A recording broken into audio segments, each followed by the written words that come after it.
अस्सलाम वालेकुम my dear friends, how are you all? Hope you all are fine, happy, healthy and wealthy. Khazar Hasan here. आज हम अपना chapter number 2 करेंगे, PRC 4। जो चैप्टर हमारा है वो हैगा बुक्स ऑफ प्राइमरी। अब बुक्स ऑफ प्राइमरीज क्या होती हैं, कौन कौन सी होती हैं, ठीक है, इंशाल्लाह इस वीडियो में मैं आपको डिस्कशन करूँगा, ठीक है। तो लेट्स स्टार्ट। देखिए बुक ऑफ प्राइमरी। अब बुक ऑफ प्राइमरी क्या है, पहले तो ये देखते हैं। Book of primary also known as book of originality, ठीक है। तो ये चीज़ आप लोग याद रखिएगा कि बुक ऑफ प्राइमरी का जो एक और नाम है वो बुक ऑफ ओरिजिनलिटी है। It is an efficient book keeping है ये, ठीक है, जो कि हम पहले चैप्टर में पढ़ के आ रहे हैं। With sorts the different type of transaction and initial recording stage, ठीक है। ये डिफरेंट तरह की बुक्स ऑफ प्राइमरीज होती हैं, ठीक है। डिफरेंट तरह की ट्रांजेक्शन्स होती हैं जो कि डिफरेंट बुक्स में रिकॉर्ड होती हैं ताकि इसकी आइडेंटिफिकेशन हो सके, ठीक है। ये सब के अलग अलग सॉर्ट्स बने हुए होते हैं ताकि वो हर ट्रांजेक्शन अपने इनिशियल रिकॉर्डिंग स्टेज पे ही जाके रिकॉर्ड की जाए, बस।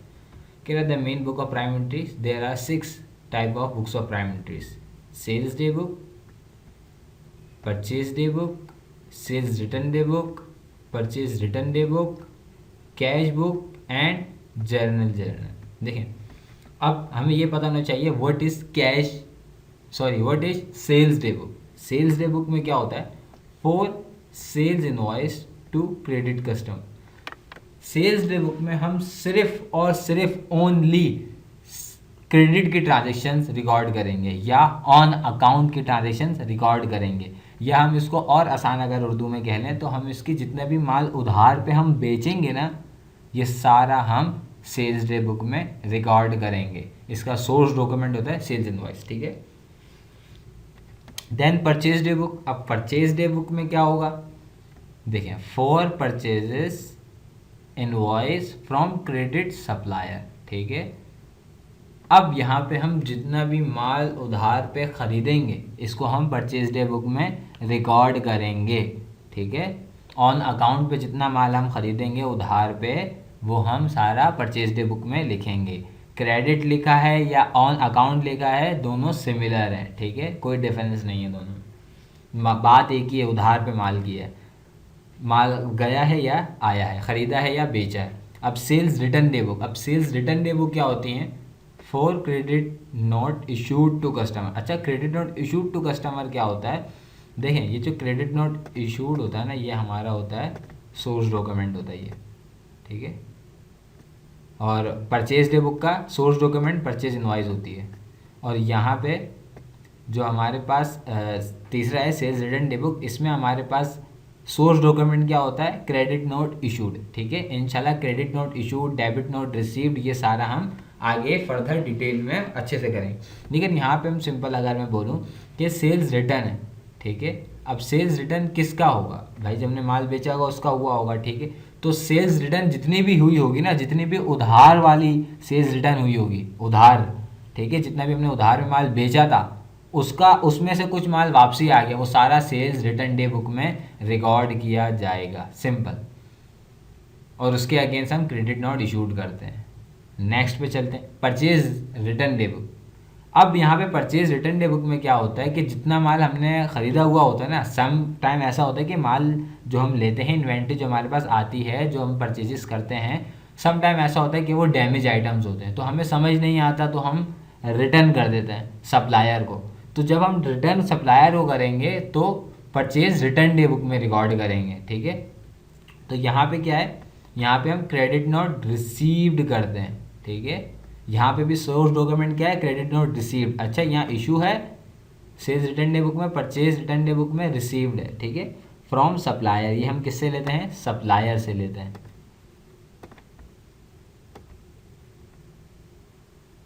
देन आगे कैश बुक। कैश बुक क्या? All cash transactions. अच्छा, यहाँ पे सारी कैश की ट्रांजेक्शन्स होंगी, ठीक है। अब वो भले से छोटा हमारा एक्सपेंस हो कैश के ऊपर, या छोटी से छोटी कोई भी इन ट्रांजेक्शन हो, ठीक है, वो हम कैश बुक में रिकॉर्ड करेंगे। अच्छा, कैश बुक के दो पोर्शंस होते हैं। एक पोर्शन हमारा होता है कैश बुक सिंपल, एक सिंपल कैश बुक होता है एंड अनदर होता है पैटी कैश बुक। अच्छा, अब कैश बुक और पैटी कैश बुक में डिफरेंस क्या है ये देखिए कैश बुक में ना सारी वो ट्रांजेक्शन्स रिकॉर्ड की जाती हैं जो कि जिसे कह लें हम, जिसका अमाउंट जो है ना थोड़ा ज़्यादा होता है, ठीक है, थोड़ा ज़्यादा कह लें या बहुत ज़्यादा कह लें as compare to petty cash book, ठीक है। तो वो हम सारे रिकॉर्ड्स कहाँ करते हैं, कैश बुक में, यानी कि वहाँ पे सारे ट्रांजेक्शन कैश पे होंगी। माल बिकेगा तो कैश पे बिकेगा, ख़रीदा जाएगा तो कैश पे ख़रीदा जाएगा, ठीक है। अगर हम कोई फर्नीचर खरीद रहे हैं कैश पे तो वो उसमें रिकॉर्ड किया जाएगा, ठीक है। और पैटी कैश बुक में क्या होता है, जैसे हमारे मिसलिनियस एक्सपेंसेस होते हैं, छोटे मोटे खर्चे, जैसे कि फॉर एग्जांपल अगर हमारे पास कोई कस्टमर आता है सर्वे करने कि हम किस तरह की प्रोडक्ट प्रोड्यूस कर रहे हैं, ठीक है, हमारी जो प्रोडक्ट की उसकी क्वालिटी क्या है वो सब वो देखने आया है, ठीक है। तो हमने क्या करा, कस्टमर को अपनी तरफ अट्रैक्ट करने के लिए थोड़ा सा उसके साथ हमने रिफ्रेशमेंट भी उसके साथ सामने रख दिया कि सर आप रिफ्रेशमेंट भी खाएं।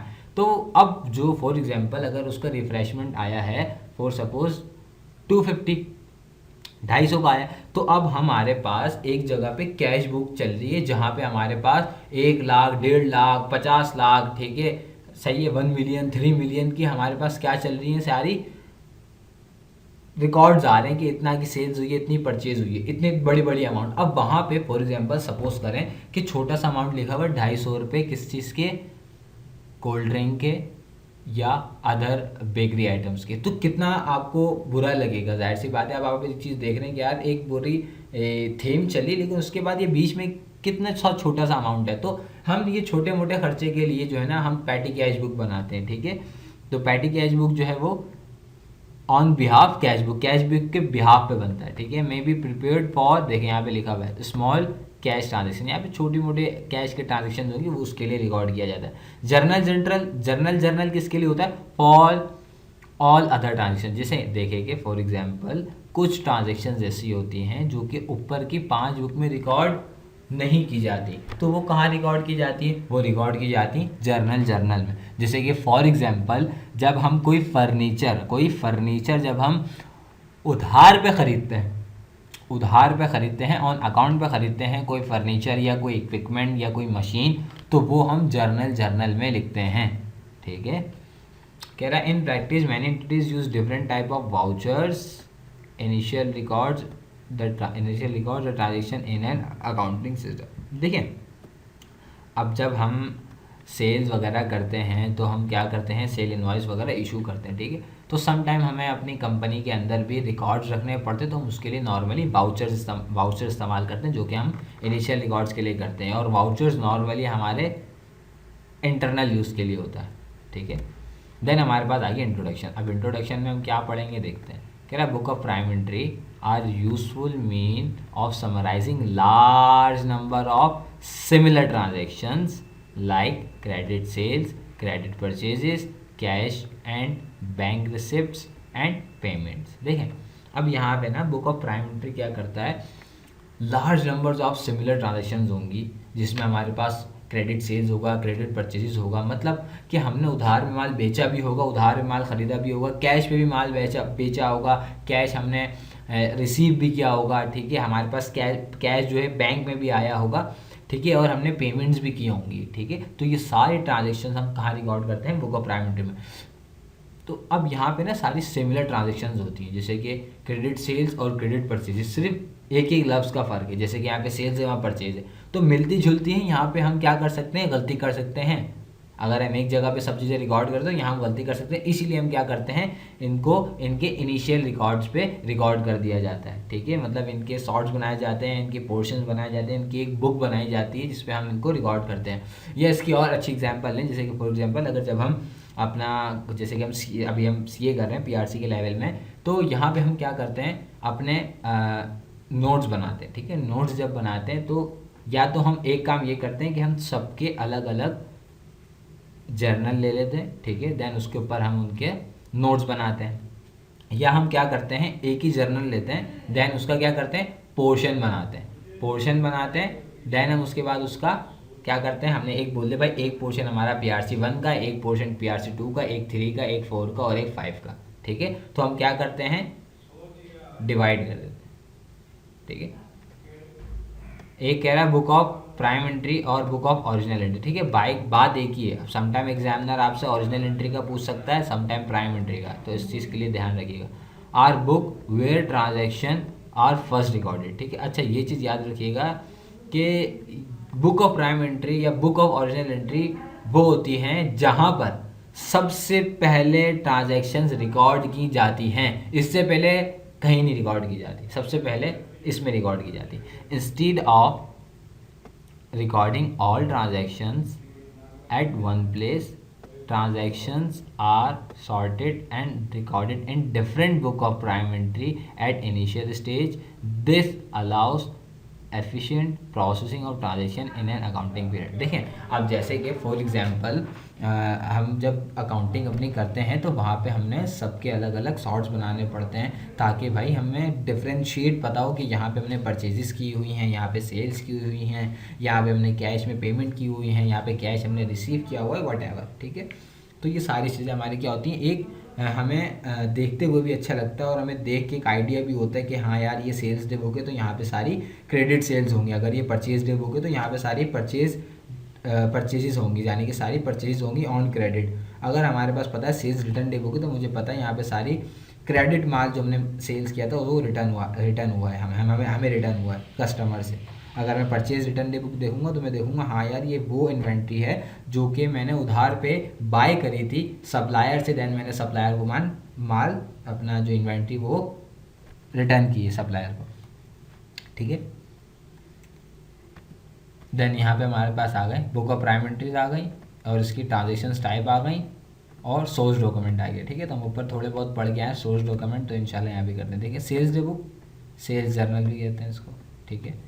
Record sales of inventory item on credit to customer, यहाँ पे हम पहले ऊपर ही पढ़ के आए कि इसमें हम सिंपल किसकी बात करते हैं, क्रेडिट सेल्स की बात करते हैं। जो भी हम अपनी क्रेडिट पे इन्वेंट्री सेल्स करते हैं, सोल्ड आउट करते हैं, उसको हम इसमें रिकॉर्ड करते हैं। तो इसका सोर्स डॉक्यूमेंट क्या होता है, सेल्स इनवॉइस आता है, ये हम लोग ऊपर पढ़ के आए। इशूड टू कस्टमर, ये क्या करते हैं, अगर सॉरी यहाँ हम क्या करेंगे, इशूड करेंगे। मतलब जैसे कि फॉर एग्जांपल अगर हम बिजनेस है, ठीक है, अगर हमारे से कोई माल खरीदेगा तो हम आगे अकाउंटेंट हैं, ये अकाउंटेंट हैं तो हमने क्या करा होगा, सेल इनवॉइस इशू की होगी, ठीक है। किसको, कस्टमर को की होगी, कस्टमर को बोला होगा कि आप इस ये अमाउंट है आप इसकी पेमेंट कर दें। सेल्स रिटर्न डे बुक क्या होता है, ठीक है। रिटर्न इनवर्ड जर्नल भी कहते हैं इसको, ठीक है। Record items return by credit customer, देखिए जिसको हमने माल उधार पे बेचा हुआ होता है ना, जिसको हमने माल इन्वेंट्री जो है हमने अपनी क्रेडिट पे सेल्स की हुई होती है तो वो हमें रिटर्न करता है, तो सेल्स रिटर्न होती है। तो इसमें हम क्या करते हैं, इसका सोर्स डॉक्यूमेंट क्या आता है, credit note issued to supplier, ठीक है। मतलब हमने सेल्स करा था, जब हमारे पास सोर्स डॉक्यूमेंट क्या था, हमारे पास सोर्स डॉक्यूमेंट था सेल्स इनवॉइस, ठीक है। देन जब हमारे पास माल वापसी आया तो हमारे पास फिल वक्त सोर्स डॉक्यूमेंट क्या होगा, credit note issued to customer, ठीक है। अब क्रेडिट नोट इशूड कब करते हैं, क्यों करते हैं, ये भी आपको बताता हूँ। देखिए जब हम सेल्स करते हैं तो सेल्स के वक्त एंट्री क्या बनाते हैं, ठीक है। जब क्रेडिट पे सेल्स करते हैं तो हम करते हैं अकाउंट रिसीवेबल को डेबिट करते हैं, ठीक है, डेबिट कर दिया, और हमने सेल्स को क्रेडिट कर दिया।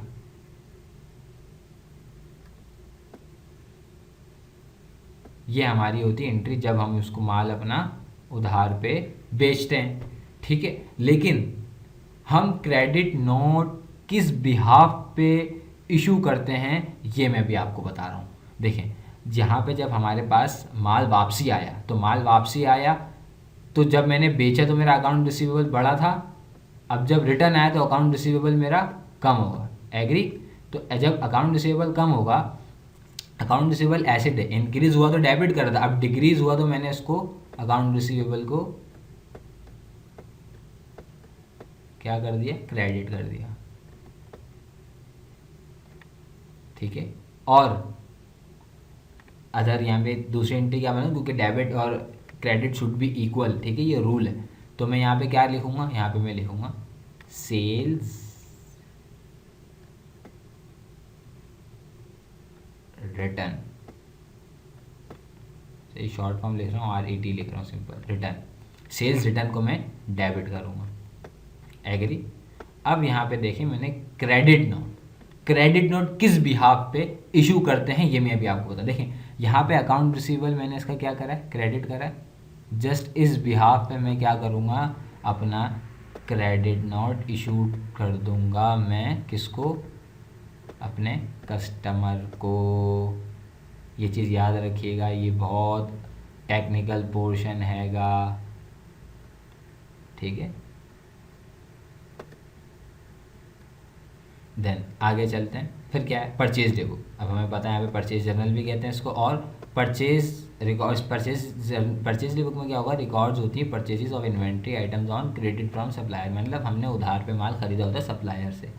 परचेज इनवॉइस फ्रॉम सप्लायर, अच्छा ये सप्लायर की तरफ से हमारे क्या होता है, सेल परचेज इनवॉइस आती है। परचेज रिटर्न डे बुक में क्या होगा, हम देखें रिटर्न आउटवर्ड जर्नल भी कहते हैं, ठीक है। हमने रिटर्न किया है, रिटर्न आउटवर्ड हमारे पास से बाहर किया है, ठीक है। हमने माल अपनी गोडाउन से निकाल के सप्लायर को दी तो हमारे गोडाउन से निकला है तो आउटवर्ड हुआ है, ठीक है। Record item return credit customer, ठीक है, मतलब हमने माल उधार पे ख़रीदा हुआ होता है, ठीक है। तो देन हम उसकी हम रिटर्न करते हैं कि हमें आइटम समझ नहीं आया वट एवर कुछ भी। अब यहाँ पे हमारे पास दो चीज़ आएंगी, क्या, क्रेडिट नोट रिसीव्ड आएगा जब हम बेचेंगे, ठीक है, और साथ साथ डेबिट नोट हमारा इशू आएगा। अच्छा डेबिट नोट इशूड कैसे आएगा ये भी ज़रा देखिएगा, ये देखें अभी मैं आपको इंशाल्लाह ये भी क्लियर करा दूँगा बहुत अच्छे से। जब हमने परचेजेस की होगी तो हमने एंट्री क्या बनाई होगी, एक एंट्री हमारी ये होगी, ये हो गया हमारा परचेजेस। अच्छा यहाँ पे मैं सिंपल लिख रहा हूँ, परचेजेस हमने डेबिट किए थी उस टाइम पे जब हमने माल ख़रीदा था, और अकाउंट्स पेएबल, ये आ गया अकाउंट्स पेएबल मेरा क्रेडिट हो गया। ये मैंने जब माल अपना उधार पे ख़रीदा था, जब मैंने अपनी एंट्री ये बनाई थी, तो उस वक्त मेरी परचेजेस इंक्रीज़ हुई थी, मैंने डेबिट कर दिया, ठीक है। अच्छा परचेजेस को हम नॉर्मली जो है वो एक्सपेंस कंसिडर करते हैं, ठीक है, क्योंकि अगर हम इसको एक्सपेंस कंसिडर नहीं करेंगे, अगर हम इसको एसिड ही कंसिडर रखेंगे, ठीक है, तो हम अपना प्रॉफिट कैसे निकालेंगे, सही ये बात याद रखिएगा। क्योंकि समटाइम बच्चा परचेजेस को एसिड समझ रहा होता है, नहीं, लेकिन साल के आखिरी में जब हम अपना ईयर एंड एडजस्टमेंट्स वगैरह होती है ना हमारी सारी फाइनल अकाउंट में, तो वहाँ पे इन्वेंट्री जो बचता है वो हमारा एसिड होता है, ठीक है। लेकिन जब हम परचेजेस करते हैं ये हमारा एसिड नहीं होता, ये याद करें, कॉस्ट ऑफ गुड्स सोल्ड में ऐड होता है, और cost of goods sold less होता है। अगर कॉस्ट ऑफ गुड्स सोल्ड हमारा एसिड होता तो वो भी ऐड होता सेल्स के साथ, ठीक है। तो यहाँ पे हम फिर हमारे पास से माल, हमने जब माल रिटर्न करा तो हम क्या एंट्री बनाएंगे, अकाउंट्स पेएबल को हम डेबिट करेंगे, ठीक है। ये हमारे पास एंट्री आई अकाउंट्स पेएबल डेबिट। जब हमने माल रिटर्न करा, तो अकाउंट्स पेएबल को हमने डेबिट कर दिया, और परचेज रिटर्न ये आ गई मेरी परचेज रिटर्न को मैंने क्या कर दिया, क्रेडिट, ठीक है। जब मैंने माल ख़रीदा था तो उस टाइम मैंने एंट्री बनाई थी अपनी purchase debit accounts payable credit. Then जब मैंने माल रिटर्न किया तो अकाउंट्स पेएबल डेबिट और परचेज रिटर्न क्रेडिट करा मैंने। तो अब यहाँ पे मैंने किस बिहाफ पे मैंने डेबिट नोट इशू करा। अच्छा डेबिट नोट इशूड हम करेंगे क्योंकि जब हमने माल रिटर्न करा तो हम डेबिट नोट क्यों इशू करेंगे। देखें यहाँ पे मेरा अकाउंट्स पेएबल जो है वो डेबिट हो रहा है, जिसकी बिहाफ पे मैं अपना डेबिट नोट इशू करूँगा, ठीक है। अब अच्छा क्रेडिट नोट रिसीव का क्या मतलब है, तो क्रेडिट नोट रिसीव का ये मतलब है कि जब जिस सप्लायर है उसने क्या करा होगा, उसने तो सेल्स की ना सप्लायर के लिहाज से, यहाँ पे क्या होगा सप्लायर के लिहाज से बता रहा हूँ मैं, ये वाली एंट्री जो है ये मैं सप्लायर के लिहाज से बता रहा हूँ। सप्लायर ने क्या एंट्री बनाई होगी, उसने बनाई होगी अकाउंट रिसीवेबल डेबिट और सेल्स क्रेडिट, ठीक है। लेकिन जब सप्लायर को हमने माल वापसी किया तो सप्लायर एंट्री क्या बनाएगा, सप्लायर बनाएगा सेल्स, अरे यार एक मिनट, एक ही गलती हो गई थोड़ी सी, सप्लायर एंट्री बनाएगा सेल्स रिटर्न डेबिट करेगा वो,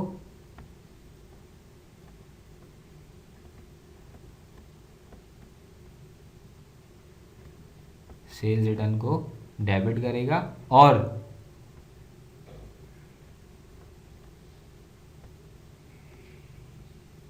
अकाउंट रिसीवेबल को क्रेडिट करेगा, ठीक है, सप्लायर। तो सप्लायर ने अपने पास से क्रेडिट नोट इशू करा और हमें दिया, तो हमने क्या करा होगा, हमने क्रेडिट नोट को रिसीव किया होगा, ठीक है। ये एंट्रीज याद रखिएगा, इसके बिहाफ पे हम डेबिट नोट इशूड और क्रेडिट नोट रिसीव का एक मेथड यूज़ करते हैं, ठीक है। तो ये बहुत टेक्निकल चीज़ है, तो इसलिए सिंपल मैंने यहीं तक रखा है, ठीक है। देन जब हमारे पास अगला आ गया हमारा क्या, cash book plus patty cash book. यहाँ पे हमें पता है कि सारी कैश की ट्रांजेक्शन होंगी, all cash transaction including cash sales और cash purchases and payments of expenses and cash transaction with credit customers and suppliers. देखें, जब माल हमने उधार पे ख़रीदा था तो हमने उस वक्त सेल्स डे बुक में लिखा था, लेकिन जब हमने सेल्स परचेज उधार पे की थी तो हमने जब परचेज डे बुक में लिखा था, ठीक है। सेल्स रिटर्न में हमने क्या करता, जब हमने उधार का माल वापसी किया था तो हमने उसमें रिकॉर्ड किया था। परचेज रिटर्न में क्या किया था, जितना मैंने माल उधार पे ख़रीदा हुआ था ना, वो मैंने उसमें से कुछ आइटम वापसी कर दिया। तो जाहिर सी बात है उनकी पेमेंट्स भी तो करनी होगी ना, जो मैंने अमाउंट मैंने यानी कि जब मैंने परचेजेस की होंगी तो उसकी अमाउंट तो मुझे पेमेंट करनी पड़ेगी। तो जब मैं पेमेंट करूँगा तो वो कहाँ लिखी जाएगी, कैश बुक में लिखी जाएगी। कहाँ लिखी जाएगी, वो कैश बुक में लिखी जाएगी। जब मैं पेमेंट करूँगा तो वो कहाँ लिखी जाएगी, कैश बुक में। और जब मैं रिसीव करूँगा तब भी वो कहाँ लिखी जाएगी, पेमेंट जब मैं रिसीव करूँगा अपने कस्टमर से तो वो भी कहाँ लिखूँगा, कैश बुक में।